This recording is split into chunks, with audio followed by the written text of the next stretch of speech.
আমি কাগজে দেখলাম, আমি জানতাম না। আমি চিফ সেক্রেটারিকেও জিজ্ঞেস করলাম, চিফ সেক্রেটারিও জানতো না। প্রাথমিক স্তরের সেমিস্টার, তো পলিসি ডিসিশন এডুকেশনে যখন you are education minister, but please remember, if there is a new policy decision, please consult us. দিদি আমি ওটা কাগজ আমিও দেখে পরশুদিন সেক্রেটারির সঙ্গে কথা বলে পরশুদিন রাতে চিফ সেক্রেটারির কাছে প্লেস করেছি। আপনি কনসেন্ট দিলে তবে নোটিফিকেশন হবে। কাগজে আগে বেরোলো কি করে?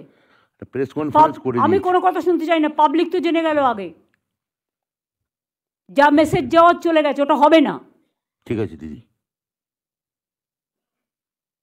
4 জন অ্যাডভাইজার সিদ্ধান্ত নিয়ে বলে দিল, আর হয়ে গেল। বাচ্চাগুলোর আমি চাই ভার কমাতে, কাদের ব্যাগ কমাতে। ওদের যদি আমরা ভার বাড়িয়ে দিই, এমনিতেই পড়াশোনার ভার এখন খুব বেশি, ওইটুকু বাচ্চারা কথা বলতেই পারে না, টুইঙ্কেল টুইঙ্কেল লিটল স্টার বলতে পারে না। তাদের পড়ানো হয়, শেখানো হয়, তো সেমিস্টার বলবে। একটা 1-এর বাচ্চা কি সেমিস্টার দেবে? না 2-এর বাচ্চা কি সেমিস্টার দেবে? কলেজে যেটা চলে স্কুলে সেটা চলে না। না দিদি বলেছি, স্কুলে এগুলো হয় না। স্কুল যা প্রথা চলছে তাই চলবে।